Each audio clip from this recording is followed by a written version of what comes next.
Bismillahirrahmanirrahim. Assalamualaikum warahmatullahi wabarakatuh.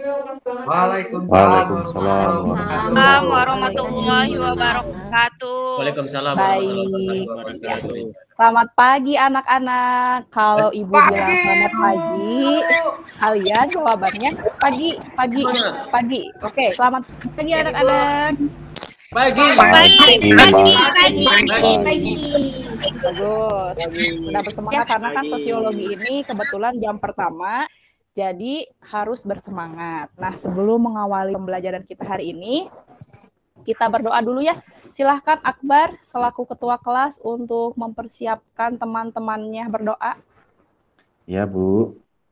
Ya teman-teman, sebelum kita mulai pelajaran pada pagi hari ini, alangkah baiknya kita berdoa terlebih dahulu. Menurut agama dan kepercayaan masing-masing, berdoa dimulai. Cukup. Anak-anak, walaupun kita belajar secara online, Ibu ingin mengecek seragam kalian. Apakah kalian memakai seragam dengan betul atau tidak? Ayo dicek dulu ya kerapihan seragamnya ya. Yuk, kerudungnya dibenerin dulu. Bajunya dibetulin dulu. Iya, biar cantik, biar ganteng. Kan biar semangat belajarnya ya. Masa jam pelajaran pertama udah ngantuk sih? Oke, bagus. Nah, selanjutnya kita absen dulu ya. Nah, sebetulnya Ibu sudah menyebarkan absen ke Google Form di WhatsApp grup ya, tapi Ibu mau ngecek lagi nih. Takutnya kita semua itu Google Meet ya ketemu, tapi orangnya nggak ada. Hanya majang foto aja ya. Nah, jadi Ibu mau halo-halo dulu nih. Sekarang kita lanjut ya ke IPK dan tujuan pembelajaran dulu. Nah, kalian itu akan mampu mengidentifikasi ya bentuk-bentuk konflik, menganalisis pihak yang berkonflik, kemudian nanti outputnya kalian akan mempresentasikan hasil analisis artikel kasus konflik di Ambon. Nah, tujuannya itu agar apa? Agar kita semua bisa mengidentifikasi, menganalisis, dan mempresentasikan. Nah, nanti dikaitkan dengan kehidupan sehari-hari. Nah, di sini ada karakter yang tumbuh ya, yaitu tumbuh karakter jujur, teliti, tanggung jawab, penuh semangat nasionalisme. Jadi sebelum ke pembelajaran, Ibu akan memberikan dulu sedikit motivasi nih. Nah, motivasinya itu aku bisa menuju profil pelajar Pancasila, karena sekarang kita sudah merdeka belajar ya. Nah, tujuannya itu apa? Untuk menuju profil pelajar Pancasila. Nah, di sini juga ada potongan ayat Al-Quran. Ibu mengambil Quran surat Al-Hujurat ayat 13. Nah, di mana di sini intinya kita diciptakan bersuku-suku, saling mengenal. Nah, supaya apa? Supaya kita bisa korelasikan ya dengan materi konflik. Sebenarnya dari penciptaan manusia yang bersuku-suku dan saling mengenal itu apa sih hubungannya dengan konflik? Nah, seperti itu ya. Kemudian di sini kita ada sesuatu apa yang kita dapatkan dari materi sebelumnya. Coba Ibu pengen Amir dulu deh. Amir, minggu kemarin kita sudah belajar apa? Ayo. Bu, kita sudah membahas tentang pengertian konflik. Apa coba? Yang saya ingat, konflik itu sebagai persaingan atau pertentangan antara pihak-pihak yang tidak cocok satu sama lain. Begitu, Bu. Sekarang kita lanjut. Nah, coba di layar kalian sudah ada apa itu? Nah, di sini ada Ambon, Bu. Ambon. Kita timbul pertanyaan, ada apa dengan Ambon? Mungkin Hilda dan Hadiatus bisa mengemukakan pendapatnya. Apa sih yang Hilda ketahui tentang Ambon? Di Ambon itu pernah berkonflik, Bu. Orang-orangnya, Bu. Bunuh-bunuhan, Bu. Waduh, bunuh-bunuhan ya. Coba, seperti apa? Antar suku atau antar agama, Bu, mereka saling karena perbedaan mereka, Bu. Oke, terima kasih Hilda. Lanjut Hadiatus. Yang Hadiatus ketahui ada apa dengan Ambon? Iya Bu, di Ambon itu ada konflik yang tadi disebutkan oleh Hilda. Ada konflik antara kaum Muslim dengan Kristen Protestan, Bu. Jadi mereka banyak yang berkonflik terus saling membunuh dan saling merusak fasilitas-fasilitas yang ada di Ambon itu sendiri, Bu. Oke, terima kasih Hadiatus. Nah, di sini Ibu sudah memberikan satu permasalahan ya mengenai Ambon. Kita juga tidak bisa memungkiri bahwa tragedi berdarah pernah terjadi di Ambon. Nah, sebelum kita mengaitkan dengan konsep, Ibu akan sedikit mengeksplorasi terlebih dahulu ya untuk pembelajaran kita hari ini. Yang pertama kita akan belajar tentang bentuk-bentuk konflik sosial. Setelah kemarin kita mengetahui pengertian konflik, sekarang kita akan belajar tentang bentuk konflik sosial menurut Lewis A. Coser. Nah, di sini ada bentuk secara realistis dan non-realistis. Nah, Ibu hanya akan memberikan kata kuncinya saja ya. Kalau realistis, itu kata kuncinya itu berasal dari kekecewaan individu atau kelompok terhadap sistem. Sementara kalau non-realistis, itu bukan berasal dari tujuan-tujuan. Nah, seperti apa sih, Bu? Contohnya? Nah, seperti ini contohnya.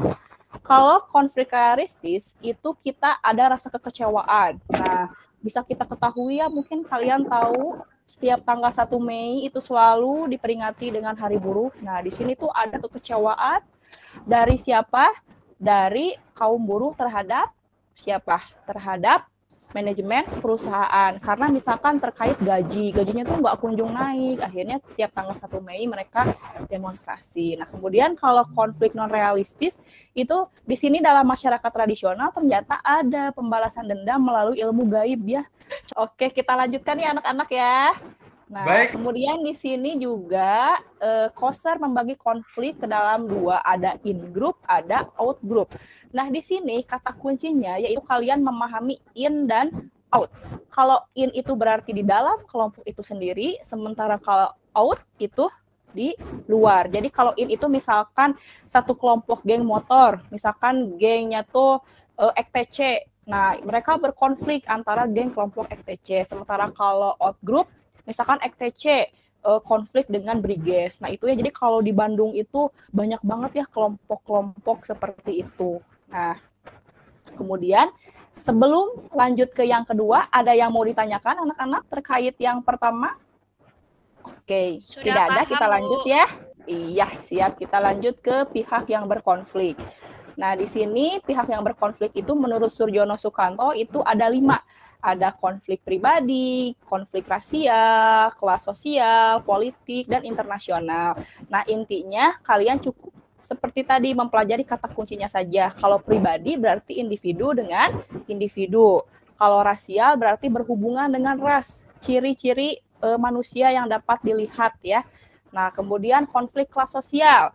Nah, yang keempat ada konflik politik dan yang kelima ada konflik internasional. Nah, kemudian kita lanjut, di sini ada pihak yang berkonflik menurut Ursula Leher. Kalau yang tadi menurut Bapak Surjono, kalau yang sekarang menurut Ursula. Nah, di sini tuh ada berapa ya? Ada 9 ya. Nah, Ibu sengaja diwarna-warnain nih supaya kalian tidak mengantuk melihat slide-nya ya. Yang pertama ada konflik dengan orang tua, konflik dengan anak-anak, konflik keluarga, konflik orang lain, suami istri, di sekolah, pemilihan pekerjaan, konflik agama, dan konflik pribadi.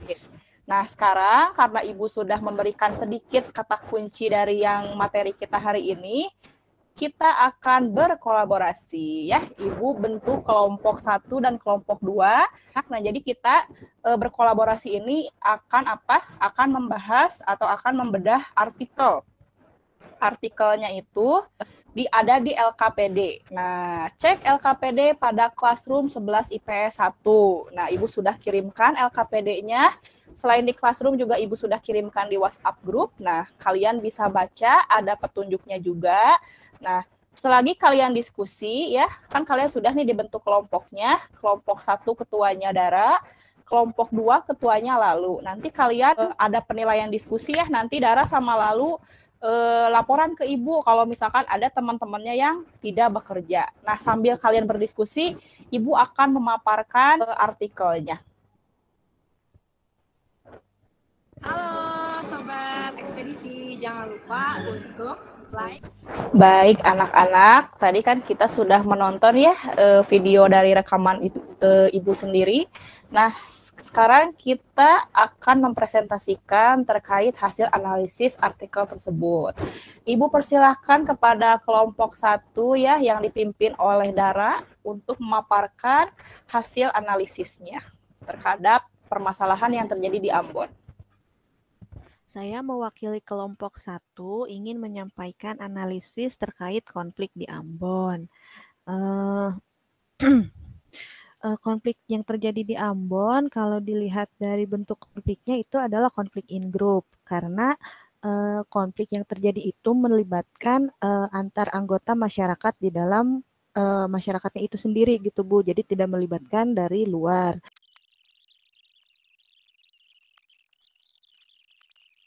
Nah, bagus. Tadi presentasi dari kelompok 1 sudah bagus, itu terkait konflik Ambon.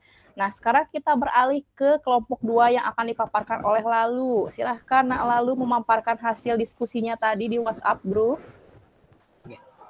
Nggih Bu Guru, terima kasih. Dari kelompok 2 itu hasil diskusinya menyatakan bahwa konflik di Ambon itu merupakan konflik dalam kelompok in group, sama dengan kelompok 1 kesimpulannya Bu Guru. Karena memang yang terlibat dalam konflik itu kan sesama orang di sana. Jadi kita hitungnya sebagai konflik dalam kelompok. Demikian Bu Guru. Terima kasih atas waktunya Ibu Guru. Sama-sama. Terima kasih juga Lalu ya sudah berani menyampaikan pendapat dari teman-teman kelompoknya. Baik, kita lanjut. Nah, karena kita sudah mempresentasikan hasil diskusi kita, nah di sini pada intinya konflik itu silakan anak-anak untuk membayangkan sarang laba-laba. Nah, sarang laba-laba itu kan kecil ya jaring-jaringnya ya, awalnya kecil, besar, besar, dan besar. Nah, begitu pula konflik. Konflik itu awalnya bisa saja dari individu dengan individu, seperti yang tadi dicontohkan dari konflik Ambon. Dari individu-individu akhirnya melebar.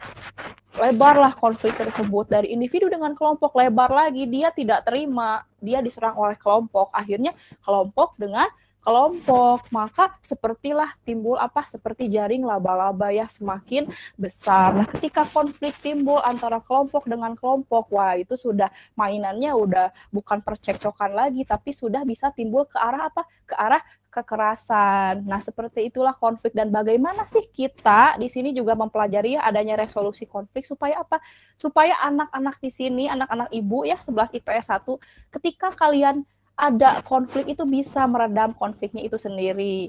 Contohnya tadi dengan mediasi misalkan ya. Resolusi konfliknya itu akan dijelaskan di pertemuan berikutnya. Karena tadi kita sudah menyimpulkan ya materi hari ini, kita akan latihan soal. Nah, anak-anak coba kalian dicek ya, Ibu sudah melampirkan latihan soal di Google Classroom. Jadi Ibu berikan waktu untuk pengerjaan latihan soalnya itu maksimal hari ini pukul 23.59. Jadi jangan sampai telat ya, ngumpulinnya kan kita harus disiplin. Nah, emotion kita hari ini apa? Nah, kalian coba tuangkan emotion kalian di WhatsApp group ya, di WhatsApp 11 IPS 1 terkait pembelajaran kali ini. Apakah gembira? Apakah sangat-sangat gembira? Apakah bingung atau malah tidak suka dengan materi ini? Nah, nanti kalian tinggal tuliskan ya nama lengkap beserta emot di WhatsApp. Paham? Paham, Ibu. Oke. Sebelum mengakhiri pembelajaran kita hari ini, karena tadi diawali dengan doa, maka ditutup pula harus dengan doa. Ya, silakan Akbar untuk menutupnya dengan doa. Ya, Ibu. Ya, teman-teman. Untuk mengakhiri kegiatan pelajaran pada hari ini, mari kita berdoa bersama-sama. Menurut agama dan kepercayaan masing-masing, berdoa dimulai. Cukup. Iya, terima kasih Akbar sudah memimpin doa. Tadi Ibu sudah kasih kisi-kisi sedikit ya tentang resolusi konflik. Jadi anak-anak untuk minggu depan kita akan belajar tentang resolusi konflik. Baik, terima kasih untuk kelas 11 IPS 1. Wassalamualaikum warahmatullahi wabarakatuh. Waalaikumsalam warahmatullahi wabarakatuh.